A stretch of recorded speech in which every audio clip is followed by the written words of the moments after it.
Hello again, everybody, and welcome to another exciting episode of Comprehensive D&D 5e Guides, the show where I go in depth into D&D classes to talk about how they were designed to be played and how you can get the most effective use of the class when you are playing them. Today, I my life is still not going well, so welcome to another distraction. Um, I I want to cover the ranger for a couple of reasons. One, but by far the ranger in the player's handbook is one of the least popular classes and is generally accepted as the weakest class in general. And I don't mean damage output or anything like that. I mean the class itself just doesn't work very well. I've mentioned before in these that um, in designing D&D 5e, one of the things that they do is every class has a very specific thing that they were designed to do, and that thing is generally going to be introduced either level 1 or level 2. For example, the barbarian, their rage feature and unarmored defense was really what defines the class. They do a lot of damage and they take a lot of damage. And those are both happen within the first two levels. The monk gets their key and their unarmed strikes in the first two levels. The first two levels are what are going to define the class. And unfortunately for the ranger, the things that define the class don't make it unique and are not particularly useful in a lot of situations. Now, no character should be able to do everything, but every character should feel like they can be useful in some way in most situations. The worst thing to happen to a player is to be put in a situation where they feel like they're just twiddling their thumbs. While the rest of the party does stuff because none of their skills really lend them to that particular situation. And that's kind of what happens to the ranger. So this is actually going to be a two-part video. The first one, I'm going to cover the ranger in the player's handbook, and talk about the weaknesses it has while still showing how it can be played fairly well. It takes a more skilled player to play a ranger simply because you have to be very aware of the limitations of the class and actively work to solve those, where most other classes you can learn as you go and you're perfectly fine. um, so we're going to talk about the PHB, and then in the next video, a couple years ago, they released a unearthed arcana called the Revised Ranger, um, and I'm actually going to cover that and tell you why I tend to prefer that over this one, and just show you some of the changes that change the Ranger from the PHB version, which is very limited in scope, to the revised version, which just kind of broadens it out and gives it a lot more places it can be useful. Now, I'm not saying don't play the ranger or that a ranger can't be fun or powerful or anything. I'm saying the ranger's design does not lend itself to uh, being as effective as the other classes, and does rely a lot on feats, um, uh, little bit of spells and magic items will massively change the ranger to the point where there's actual magic items that are limited only to the ranger, to kind of make up for the fact that it doesn't really work. But enough about just vague stuff. Let's dive into it. So the class itself is basically defined in two different paths you can take, and we'll kind of figure that out as we're going. The first choice you get to make right at level one is one of the defining feature for Rangers, and has been a defining feature for Rangers since they were first introduced, and that is favored enemy. Now, normally, favorite enemy gives you a mixture of mechanical benefits and more role playing style benefits. In the PHB, it is entirely kind of role playing exploration type benefits. So, at first level, you choose a type of favorite enemy. It's a little different from historical. Historical, you would actually like third edition and second edition. You would actually choose a specific monster, and some of the monsters were a little bit. I mean, it was like if you chose dragons, you didn't choose red dragons. You chose dragons. But they're a little bit more specific now. They're just creature types. And those types are aberrations, beasts, celestials, constructs, dragons, elemental, fae, fiends, giants, monstrosities, oozes, plants, or undead. Alternatively, you can select two races of humanoid, such as gnolls and orcs, as favorite enemies. So it gives you a pretty broad range of favorite enemies you can choose.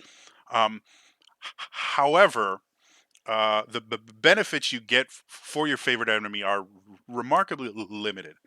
Um, you get advantage on survival checks to track them, which is useful in a very specific campaign. If you are searching for a very specific enemy, your ranger can find it easier. However, tracking an enemy is generally not the only way to find them. There's asking NPCs. There's just blindly wandering, and a lot of these, like dragons. Dragons are not particularly hard to find. They're huge. They have layers. Um, and generally people learn exactly where they are, because anyone that goes in that particular direction just never comes back. And dragon layers actually change the geography of the land around them. So yeah, it fits with the theme of the ranger, which are these wilderness kind of hunter types, that you might see like a Legolas type character in Lord of the Rings. But when it's applied to the game, your GM kind of has to write the campaign around your ranger to give them chances to be useful, at least with a favorite enemy. Um, you also have advantage on intelligence checks to recall information about them, which again has limited use. It might be useful if your favorite enemy is were creatures, lycanthropes. You can recall that they're immune to non-magic weapons. Kind of useful. There's lots of other ways to figure that out, uh, especially just by hitting them with a non-magical sword and seeing that it does no damage. So again, it fits in with the character theme, but from a actual use standpoint, it's just not that useful. Um, when you gain that feature, you also learn a language spoken by your favorite enemy, which not all of them, like oozes, don't speak languages. Undead don't have a language. So again, it's makes sense as a way to track them and to know about them. Not a really helpful skill. Um, you gain additional favorite enemies as you level up. You get another one at sixth and then at 14th level. So by 14th level, you actually have three different favorite enemies you can have. And that's about it. It doesn't really change anything. You can track them. There's a few other features that will feed into the favorite entity to make it a little more useful, but overall, it's just not that useful. Um, and then the second thing you get at first level is natural explorer, which is the other kind of aspect of the hunter or the ranger they like to emphasize is there these natural um, uh, uh, uh, uh, beacons almost where they live in nature. They understand plants and the forest. Natural explorer, but basically the difficult terrain doesn't slow your group. Um, you can't be lost except by magical means. Um, Things like foraging or tracking doesn't slow down the group. Um, if you're traveling alone, which you don't really do in D&D, it's a party-based game. But if you are, you can travel stealthily at a normal pace. Or when you forage, you get twice as much food. And when tracking other creatures, you also learn their exact number, their sizes, how long ago they passed through the area. Um, Again, all of that is very situational. The exploration aspect of 5e is vastly underused in my opinion. Um, Not a whole lot of campaigns do a lot with having the players explore or travel. It's just kind of okay. It takes you 2 weeks to get there.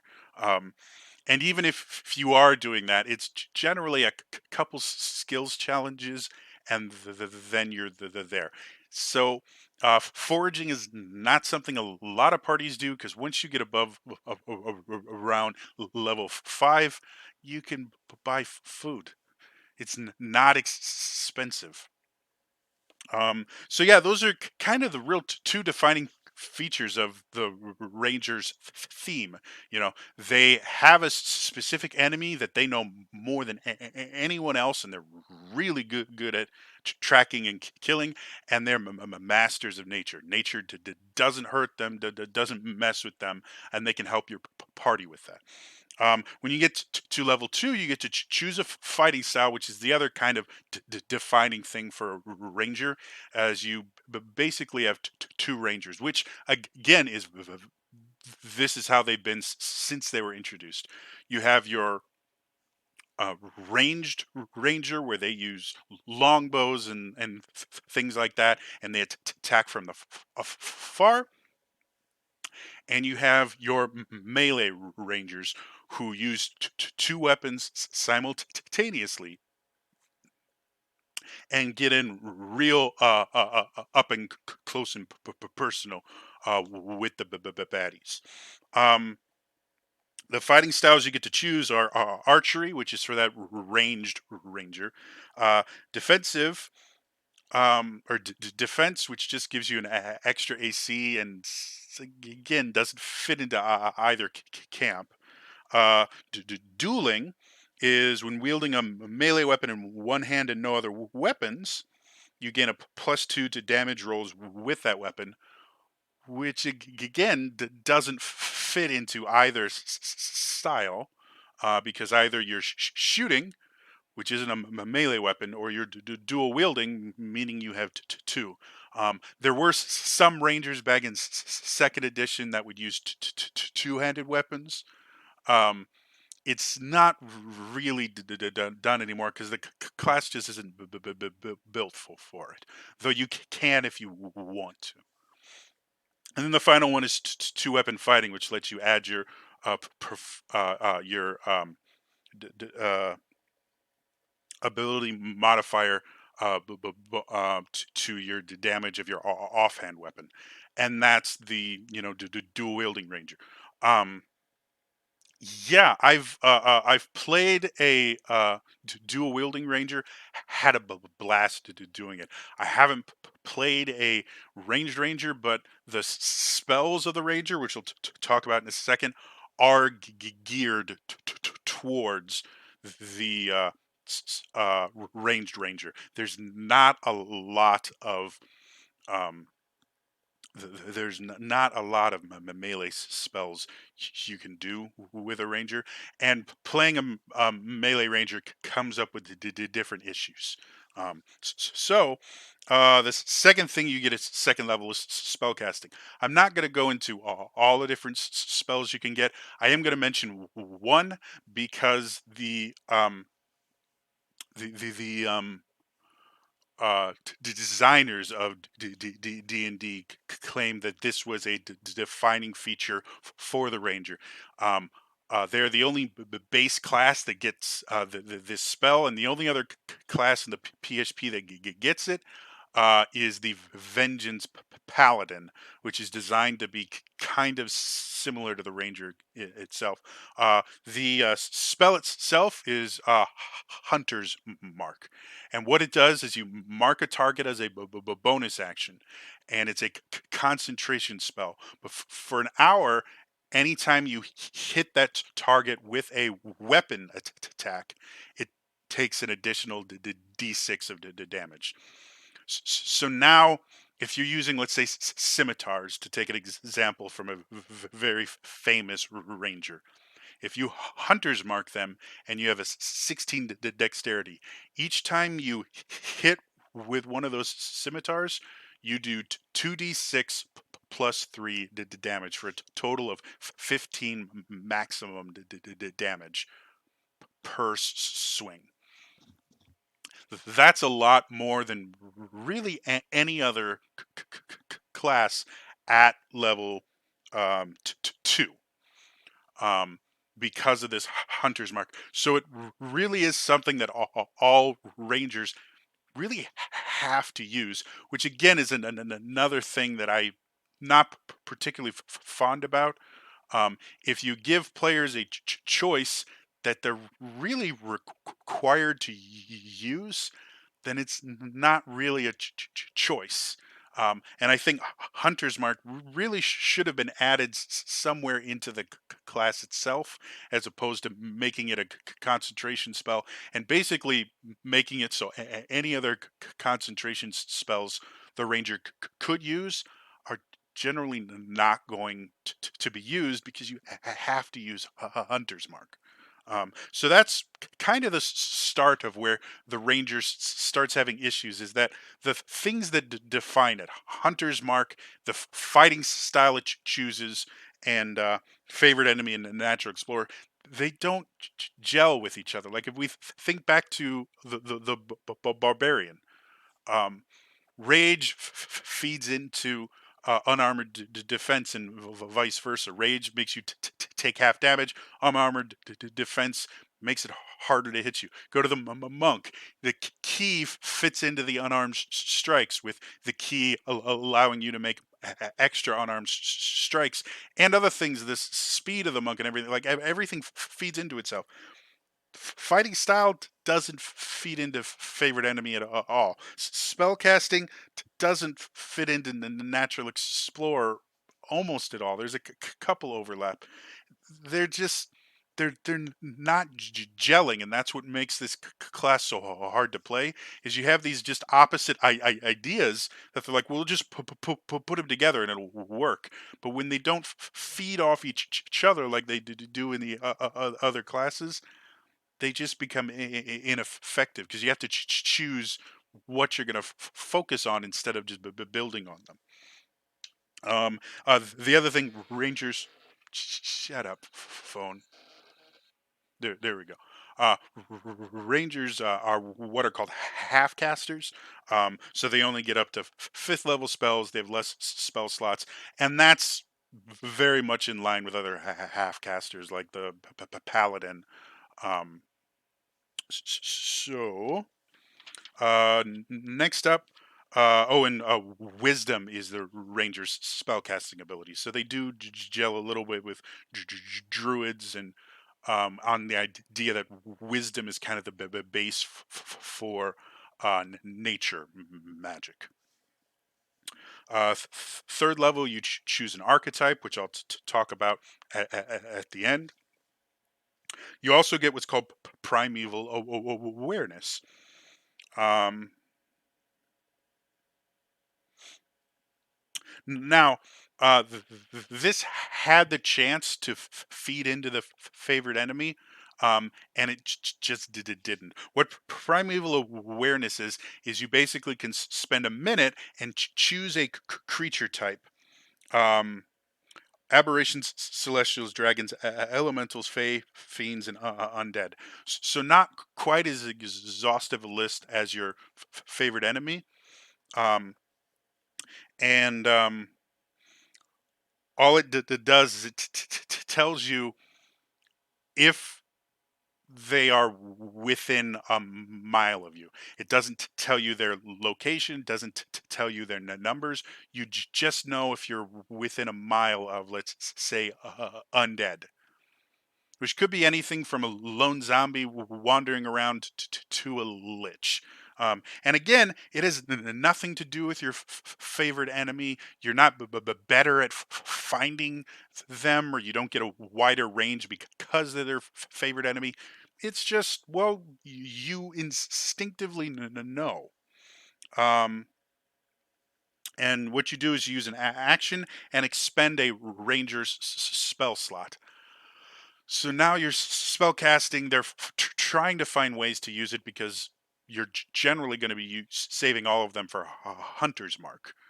So they're trying to give you other ways to use spell casting instead of giving you spells that you would want to use. You see where that it just doesn't gel. This doesn't fit with spell casting, despite the fact that they use this same power pool.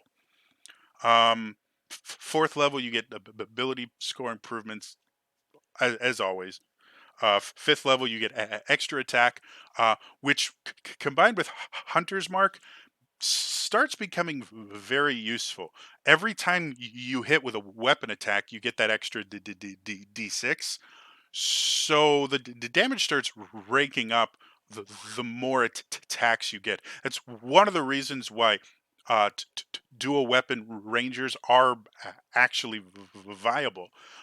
The issue with being a dual weapon ranger is you're much closer to, more likely to be attacked more often, and every time you get hit, you have to make a concentration check for your um, hunter's mark, which you want to keep up. You can't just be burning through spell slots for it.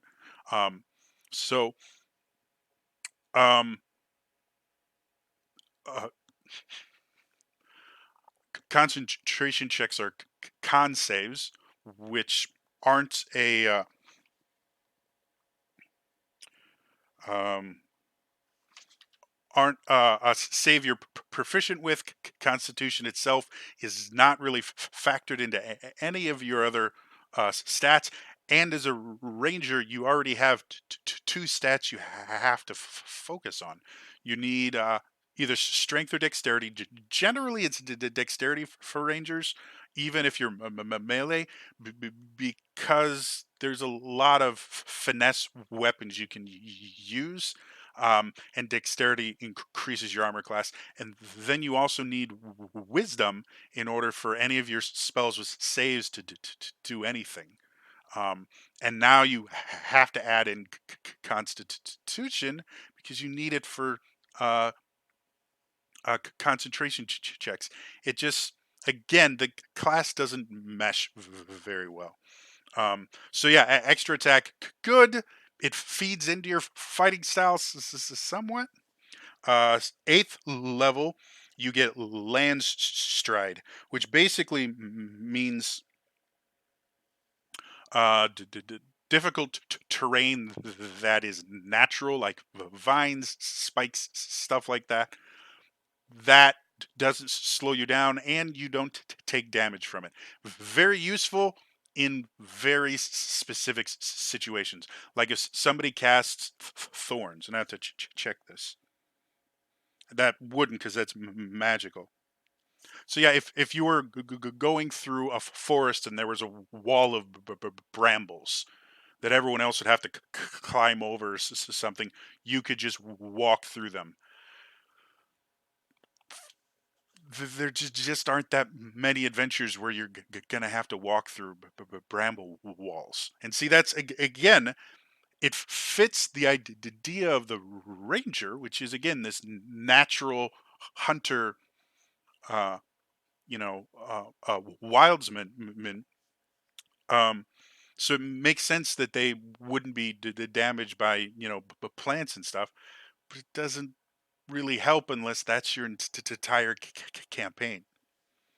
Um, 10th level, you get hide in plain sight, which I think in the PHB is the most useless ability in the entire book. But basically, you can spend a minute covering yourself in mud and leaves, and then press yourself up against a wall or a really big tree, and you get a bonus to your hide check. It's a plus 10 bonus to your stealth check, which is good, but you actually have a spell that does the exact same thing called Pass Without a Trace, and it doesn't take a minute to cast. And oh, the other thing is if you move or take any action after hiding yourself, you lose it and you have to spend another minute camouflaging yourself. So quite literally, the only place where this is useful is if you're setting up an ambush and you want to be right next to the monsters before you attack. That's it. Other than that, it's useless in combat. You're never going to have a minute, which is 10 turns, to be able to hide yourself. In a difficult situation, you're never going to have that much time. And it's very rare that staying in one spot for long periods of time is ever going to be useful for you. So the whole thing, their 10th level ability is worthless. I've never seen a situation in any of the games I've played where a ranger has used that feature. 14th level, you get what's called Vanish, which lets you hide as a bonus action. That's the same thing that rogues get at second level with their cunning action. So you get a second level rogue ability at 14th level. Again, it's extremely useful, especially if you're a ranged ranger. You can go and be hiding in the tree line, fire a couple shots, hide, and then your next attack you'll get advantage. Like, that's useful.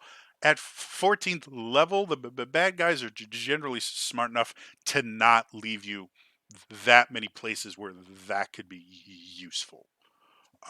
So yeah, a little bit too late to be super effective, but it's a very useful ability as far as fitting into the core aspects of the class. It kind of fits into fighting style, kind of, not really. 18th, you get feral senses, which basically means you can see invisible creatures up to 30 feet away. Massively useful. Invisible creatures can be a huge detriment to the party, even at high levels, especially since a lot of high level bad guys have true sight or see invisibility, and so you can't be invisible to them, but they can to you. And things like the darkness spell, uh, Most sight spells don't work in it, but with Feral Senses, it does. So very useful ability at level 18. Most campaigns will never get close to 18, and it just doesn't seem very powerful when you look at some other level 18 abilities. The ability to see invisible creatures within 30 feet of you isn't that big a deal. And then 20th level is Foe Slayer. Um, and this is the one ability that actually feeds back into favorite enemy, which is any of your favorite enemies. You can choose to add your wisdom modifier to either the attack roll or the damage roll, once per turn, and you can choose that after the roll. So if you roll kind of low, add it to your attack roll. If you hit it, add it to your damage roll.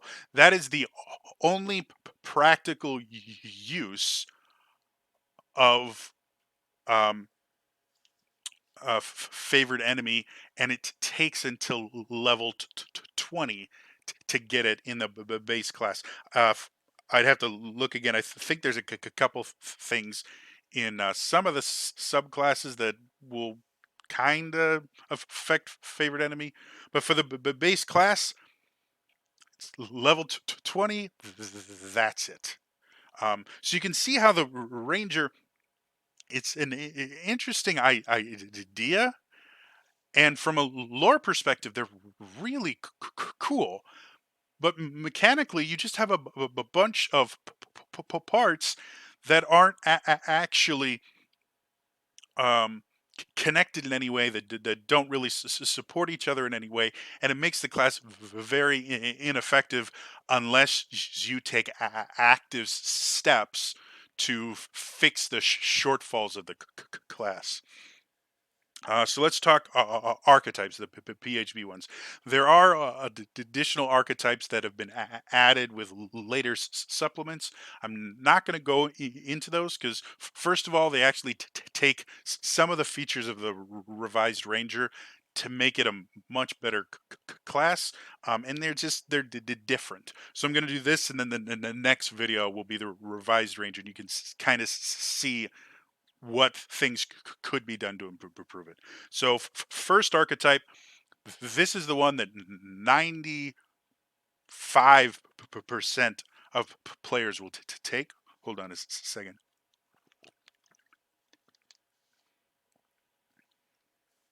And that is the hunter.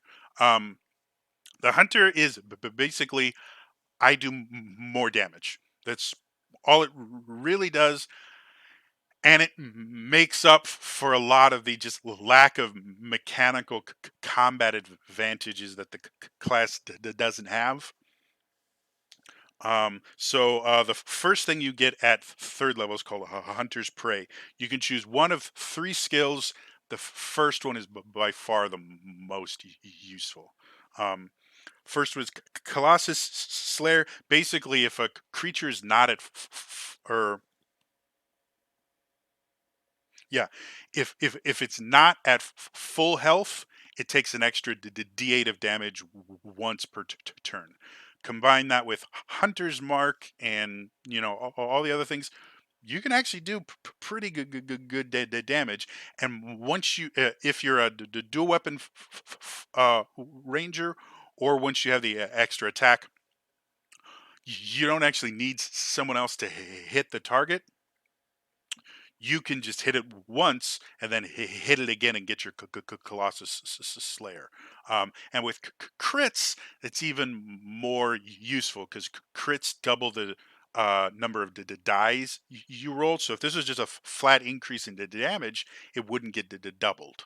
Um, and that's why Hunter's Mark is really good. If you kind of build a high crit ranger, they do lots of damage.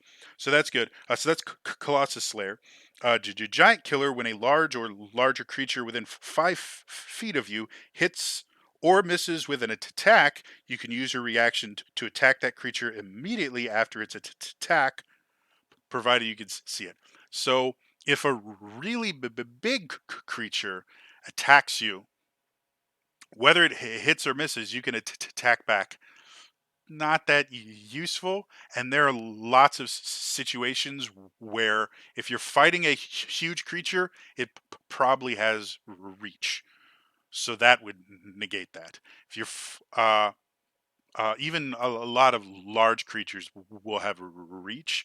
Um, and it also means you can't do opportunity attacks or anything else that would require your reaction. Um, is it useful? Yes, because again, you can have that hunter's mark, the damage and all that in there, but it means you're asking to get attacked, which gives you a much better chance of your hunter's mark going away. So it's, again, these class features fight each other. The last one is Horde Breaker. Once on each of your turns, you can make an attack against another creature within 5 feet of the creature you attacked. This is really good if you're fighting quite literally hordes, where there's a lot of creatures that are all very close together. There are better ways to deal with hordes, like fireballs or burning hands.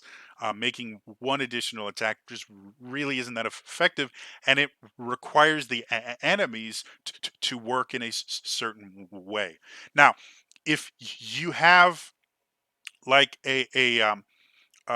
character with shield master, um, or uh, uh, monk that takes the first uh, uh, way can't way of the open palm, I think it is, where they can attack and then push somebody. Working together, this could be a very effective technique because you're very rarely going to fight just one creature, and so but by having them kind of set up these horde attacks for you, you could be more effective, but it requires the team working together and understanding that you need this to be effective. So again, can you play and the ranger and use that? Yes, it requires extra work for it to be effective, though. Seventh level, you get a defensive tactic, which is either escape the horde, opportunity attacks against you are made with disadvantage, which is remarkably useful because you can run around provoking opportunity attacks, which again wastes their reaction, which helps the action economy. But that means you have to actively do that. Um, so again, can it be useful? Yes, you have to actively work to make it useful, and it's rarely useful for you. Multi-attack to defense is basically if a creature hits you, you get a +4 to AC for every subsequent attack. At higher levels, this can actually be very good because there are a lot of monsters with multi-attack. But basically, anything over, I think, challenge rating 3 or 4 has multi attack. So that can be useful. It requires you to get hit first, though. And again, that's going against Hunter's mark. It's going against the fact that you're not a tank. You're not designed to take a bunch of hits. Um, and then Steel Will is advantage against being frightened. Not that useful. There are tons of spells that make you immune to the frightened condition. Being near a paladin at higher levels makes you immune to the frightened condition. For a seventh level ability, is just not worth taking. Excuse me for a second. 11th level, you get a multi attack ability. Um, and this is literally built into, are you a ranged ranger or are you a melee ranger? One is called volley, lets you use your action to make a ranged attack against any number of creatures within 10 feet of a point. So you basically have a 20-foot radius attack that just takes your attack action and ammo. That's really useful. Um, and again, if you're a ranged ranger, and their 20-foot radius is a lot of people, you can easily fit 5 or 6 targets in that. So making 5 or 6 attacks, only one of them can have your hunter's mark, unfortunately, but still really nice. The melee one is Whirlwind Attack, which allows you to make use your action to make a melee attack against any number of creatures within 5 feet of you, which isn't nearly as useful. First of all, you have to get into a group of as many people as you can, and it's a very small space that can actually be attacked. Um, but that's the melee version of it. Obviously, the range version is much better, which is why you don't see a ton of melee rangers because the hunter archetype is the one that's most used, and the 11th level ability is kind of useless. The other issue is, again, Hunter's Mark is a defining feature of the class. It's designed for you to be a single target nuker, and these abilities are designed to hit multiple targets. So again, two abilities that are useful but clash against each other. And then 15th level, you get Superior Hunter's Defense, which is either Evasion, which is the same ability that rogues get. I think it's 7th level, where uh, if you have to make a dex save against something, instead of taking half damage on a success, you take no damage, and instead of taking a full damage on a fail, you take half damage. Very useful. It's a 15th level ability, which is a copy of other classes' abilities from lower levels. And you have to choose between that and Stand Against the Tide, which is if a creature misses you, you can use your reaction to make them make that same attack against another creature next to them, which is a monk ability. I believe one of the drunken abilities. That they again get at a much lower level. Again, kind of useful if the enemy is right next to each other. And then the last one is Uncanny Dodge, which is a rogue ability. They get at low levels. It lets you half the damage of a single attack, um, using your reaction. Again, but both, um, all or two of the three abilities require your reaction, which is already required uh, by one of the other abilities in here. So it's just again cool ideas that don't support each other, and because of that, it makes the class weaker. So that's the hunter.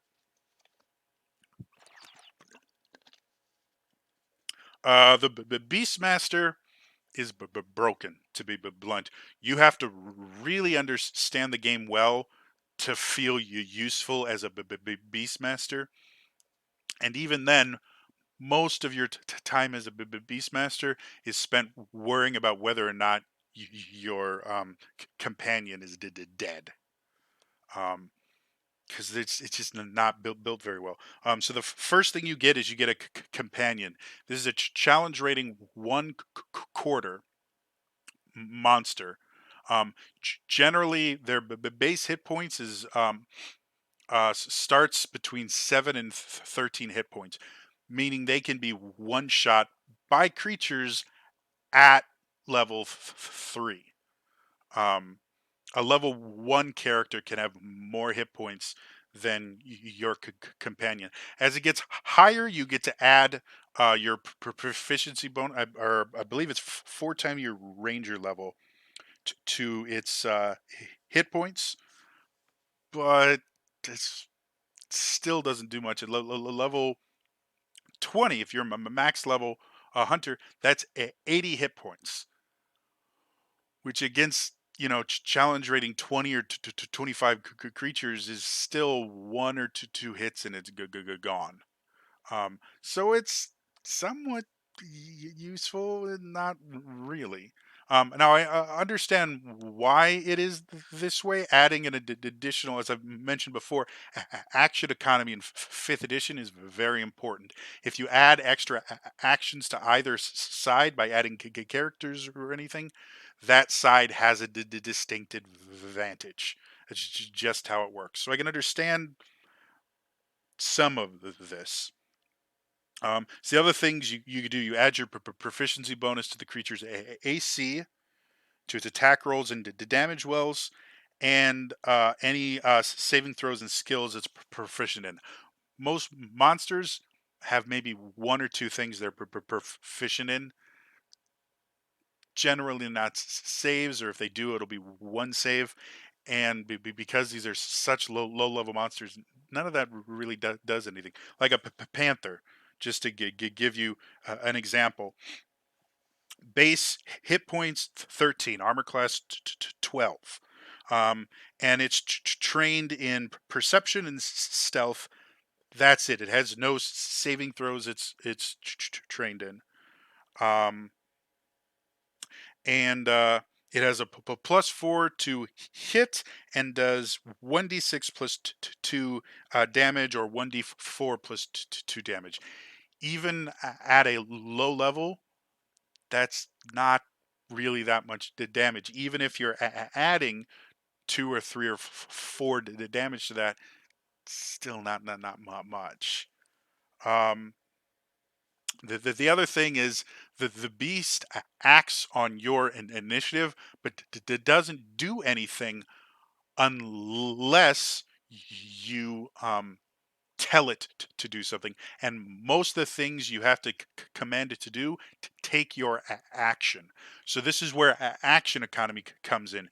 You can you can use your action to do your attacks, or you can give up your attacks to let your beast companion make much less powerful attacks that don't benefit from a hunter's mark.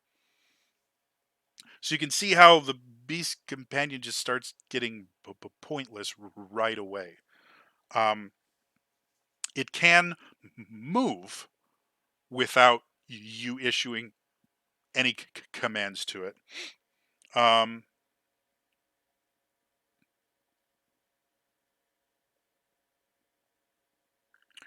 and it can take reactions like opportunity attacks without you commanding it. But literally anything else it does, it requires you to waste your action to give it an action at third level. That changes a little bit.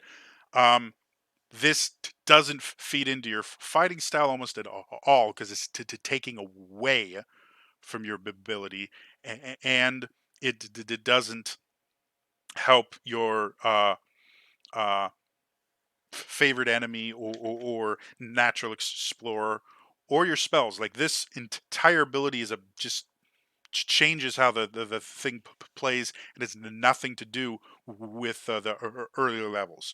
So again, cool idea, but it's useless from a mechanical standpoint. As you gain levels, your companion becomes a little more useful. It's seventh level. Um, if it doesn't attack on your turn, meaning you didn't waste your action to give it an attack, as a bonus action, you can have it dash, disengage, dodge, or help. Three of those aren't that useful unless you're running away, because it's not going to attack anything. However, the help action, very useful. It gives the next attack against that creature advantage, Um, so you can use your companion to give yourself advantage once per turn. That's useful. And for a bonus action, the only thing rangers use their bonus action for is if you're ranged, you use it for Hunter's Mark, which is only once per enemy. Because once the enemy you mark dies, if it's you're still concentrating, you can use your bonus action to move the mark. Um, if you're two weapon fight ranger, you have to give your offhand attack up so your companion can give you advantage on one of your other attacks. Again, it doesn't fit. That really is only useful for a ranged ranger, which is where you start feeling really kind of forgotten about if you choose a melee ranger, which is a very well known. Drist, probably the most well known ranger in the D&D, is a melee ranger. Yeah, he can use a bow and he uses Catty Breeze for a little while. Um, but he has his thing is he has twin scimitars, Icing to Death and Twinkle. And he has a beast companion, Guinevere. Um, in fifth edition, his beast companion be kind of useless. Um, at 11th level, you get Bestial Fury, which finally starts making your beast companion almost useful when it's too late for him to be useful. What it does is uh, when you command your beast to take the attack action, they can make two attacks or can use their multi attack feature. Most 1/4 challenge rating monsters don't have multi attack. But if they do, now they can attack twice without Hunter's Mark damage and with really weak attacks. Or you can attack twice with Hunter's Mark, possibly um, benefits from magic weapons and things like that. Yeah, still not useful. At level 3, that could have been very useful. Even level 7, that could have been fairly useful. Not at 11. Um, and then at 15th level, when you it's called share spells. When you cast a spell targeting yourself, you can also affect your beast companion with the spell if the beast is within 30 feet. So if you heal yourself, you can heal your beast companion, and vice versa, as long as you're within. Or no, not vice versa. Just if you heal yourself or anything else, but you have to cast this spell, which ranger spells, there's not a ton of buff kind of spells. Um, and other than cure wounds, any kind of buff spell that would be useful for both of you, you have to give up your hunter's mark. So again, good idea. It doesn't fit with the rest of the class, which is what the PHB Ranger is built on.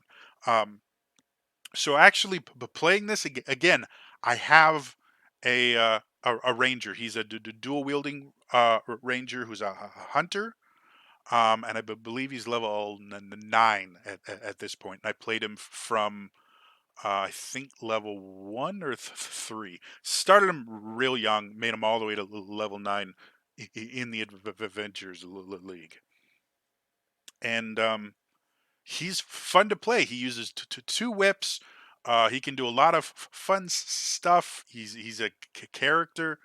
Um, I mean, he's crazy and a ton of fun to play. But I had to actively work to make him useful. If I had just like I have quite a few magic items that make him significantly more useful, like a whip of warning makes him very useful for the party. Um, I had to get magic weapons for him. He has special armor, but in combat, like mostly what he does is he attacks creatures that are concentrating on spells.